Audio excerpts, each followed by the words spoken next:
So guys, before jumping into the service creation or practical labs on AWS, let's understand about AWS Global Infrastructure. तो इससे पहले हम लोग service create करें AWS में या उनको यूज करें या प्रैक्टिकल लैब्स करें, उससे पहले हम थोड़ा सा AWS ग्लोबल इंफ्रास्ट्रक्चर के बारे में समझ लेते हैं कैसे कनेक्टेड है। तो AWS में AWS रीजन्स होते हैं, अवेलेबिलिटी जोन्स होते हैं, डेटा सेंटर्स होते हैं, एज लोकेशंस होती हैं एंड पॉइंट ऑफ प्रेजेंस होती है। तो AWS ने सारा जो अपना डेटा सेंटर है, जो कनेक्टेड है, इंफ्रास्ट्रक्चर है, उन्होंने यहाँ पे रिप्रेजेंट किया हुआ है इस वेबसाइट पर। तो चलो इसको देख लेते हैं एक बार। मैंने ये URL ओपन कर लिया है AWS का। Now let's click on see how we do it. तो आप देख सकते हैं ये जो ऑरेंज कलर में है ये सारे रीजन्स हैं बेसिकली। ये ग्लोबली हैं, ऑल ओवर द वर्ल्ड है AWS का जो इंफ्रास्ट्रक्चर है। रीजन बेसिकली एक जियोग्राफिकल लोकेशंस होती हैं। हर रीजन्स का एक नेम होता है, जैसे ओरेगन हो गया, ओहायो, नॉर्थ कैलिफोर्निया और केप टाउन। ठीक है। सो आप देखिए जैसे ये जो रीजन्स हैं ये एक दूसरे से कनेक्टेड है और ये सारी जो कनेक्टिविटी है ये AWS की प्राइवेट कनेक्टिविटी है, नेटवर्क कनेक्टिविटी है। So let me click on one of the region here, Cape Town. So जैसे कि आप देख सकते हैं ब्लू जो डॉट हैं ये अवेलेबिलिटी जोन्स होते हैं। हर रीजन्स के अंदर मोर देन 2 अवेलेबिलिटी जोन्स होते हैं और हर अवेलेबिलिटी जोन के अंदर मोर देन 2 डेटा सेंटर्स होते हैं। तो इसको हम अभी डिटेल में समझेंगे बाद में। तो अभी मैंने आपको बस ये दिखाया है कि जैसे ग्लोबली जो है AWS कैसे कनेक्टेड है, कैसे उसका इंफ्रास्ट्रक्चर है, ग्लोबली कैसे रीजन्स है हर कंट्री में उनके। सो रीजन्स बेसिकली एक जियोग्राफिकल लोकेशंस होती है और रीजन्स के नाम होते हैं। ठीक है, जैसे Singapore, Mumbai, Cape Town. So ये सारे रीजन्स हैं। So W has regions all over the world.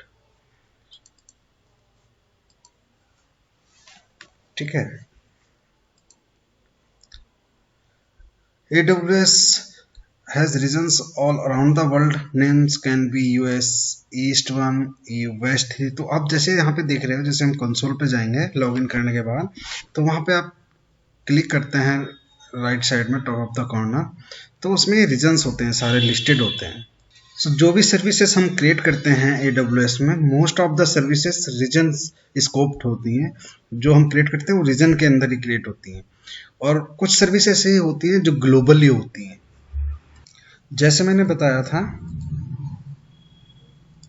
Each region has many availability zones. So जो एक रीजन्स होता है, जैसे हमने मुंबई का एग्जांपल लिया, केप टाउन का, उसके अंदर हमारे अवेलेबिलिटी जोन्स होते हैं। मिनिमम 2 होते ही होते हैं और यूजली 3 होते हैं, मोर देन दैट भी हो सकते हैं। जैसे आप यहाँ पे देख सकते हैं मैक्सिमम 6 होते हैं, मिनिमम 2 और यूजली 3 होते हैं जो स्टैंडर्ड है इनका।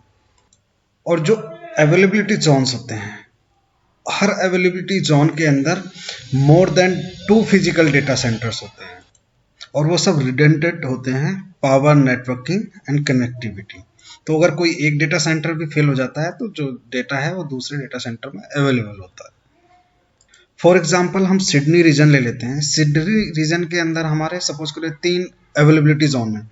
ठीक है, जैसे app south east 2A, 2B and 2C। Her availability zone के अंदर मिनिमम 2 डेटा सेंटर्स होते हैं, फिजिकल डेटा सेंटर जो होते हैं। ठीक है, और जैसे इसमें यहाँ पे आप स्क्रीन में देख सकते हैं, they are separate from each other so that they are isolated from disaster.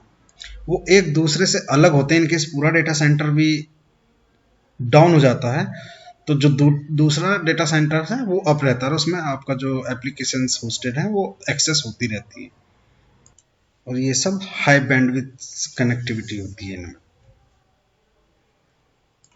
Now let's talk about point of presence. So Amazon has 216 point of presence, 205 edge locations।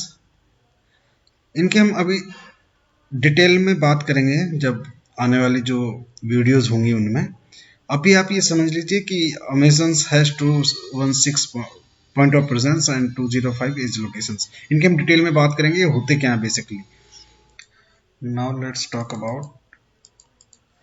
तो जैसे मैं पहले बता रहा था कि जो AWS में सर्विसेज होती है कुछ ग्लोबली होती हैं और कुछ रीजन स्कोप्ड होती हैं। तो जैसे आइडेंटिटी एक्सेस मैनेजमेंट IAM ये ग्लोबल सर्विस है।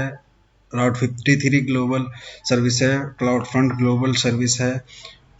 WAF वेब एप्लीकेशन फायरवॉल ये भी ग्लोबल सर्विस है। और ये जो रीजन स्कोप सर्विस है Amazon EC2 elastic beans stock lambda and this recognition.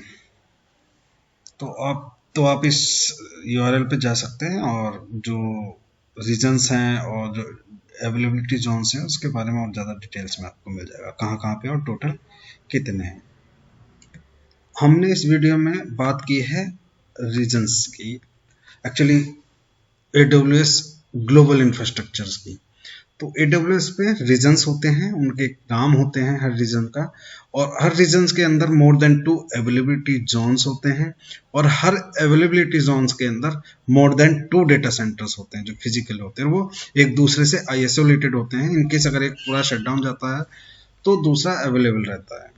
Point of presence and edge locations के बारे में हम डिटेल में बात करेंगे जब हम सर्विस इंप्लीमेंट करेंगे आने वाली वीडियोस में, तब अच्छे से एक्सप्लेन करूंगा डिटेल्स में। अगर इस वीडियो में कुछ समझ में नहीं आया, कोई डाउट है, कुछ और डिटेल्स चाहिए तो कमेंट बॉक्स में लिखकर बताएं। Thank you so much.